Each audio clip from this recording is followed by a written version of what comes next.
நிறைய பார்க்குறோம். இன்ஃப்ளூயன்சரோட வேலையே வந்து இன்ஃப்ளூயன்ஸ் பண்ணுறது தானே. ஸோ அவங்க விஷயம் போடுறாங்கன்னா, அதை நம்ம தான் தெரிஞ்சுக்கணும். இது நமக்கு வேணுமா வேணாமாங்கிறது. So we cannot blame them. So அவங்க அவங்க இன்ஃபர்மேஷனை குடுக்குறாங்க. அது உங்களுக்கு வேணுமா வேணாமான்னு நீங்க சூஸ் பண்ணிக்கோங்க. வாட் ஐ ஃபெல்ட் வாஸ் இந்த ஒரு எல்லா நட்ஸும் போட்டு ஒரு ஜூஸ் குடிக்கிறது. ரைட்? ஸோ இது வந்து நாட் டு பிளேம் எனிஒன். இது வந்து ரொம்ப ஹெல்தி. நட்ஸ்னாலே ஹெல்தி தான். நிறைய நியூட்ரியன்ஸ் இருக்கு, குட் ஃபேட்ஸ் இருக்கு, வைட்டமின்ஸ் இருக்கு, மினரல்ஸ் இருக்கு. ஸோ அது மட்டும் குடிச்சா வெயிட் லாஸ் ஆயிடுமான்னு கேட்டா இல்லைல்ல.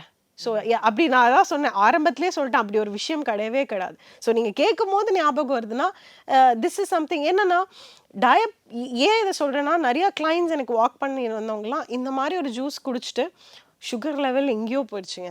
ஸோ தேவையா அது அப்படிங்கறத யோசிக்கணும். ஒண்ணு குறைக்க போய் இன்னொரு விஷயம் வாங்கிட்டு வந்த மாதிரி ஆயிடுச்சு. அது வந்து நீங்க ஒரு இன்ஃபர்மேஷன் பார்க்குறீங்கன்னா, உங்களுக்கு என்னமாவது ஒரு கண்டிஷன் இருக்கா? அதுக்கு இது சூட் ஆக போதான்னு ஃபர்ஸ்ட் நம்ம யோசிக்கணும். ஸோ அதுதான் ப்ராப்ளம் அங்க. இன்ஃப்ளூயன்சஸோ இல்ல ஆன் சோஷியல் மீடியால ஒரு கண்டென்ட்ட பார்த்து அப்படின்னு பண்றது. ஸோ பொதுவா டாக்டர்ஸ் அவ்வளோ ஈஸியா ஒரு இன்ஃபர்மேஷனை வெளியில சொல்றது இல்ல. ஸோ அதுவாது ரெலவெண்டா நம்ம பண்ணலாம். பட் இன்ஃப்ளூயன்சர்ஸ் அப்படின்னும் போது யோசிச்சு அது நமக்கு சூட் ஆகுதா, அவங்க சொல்றதெல்லாம் தப்புன்னு நான் சொல்ல மாட்டேன். நமக்கு சூட் ஆகுதான்னு யோசிச்சு அதை ஃபாலோ பண்றது பெட்டர்.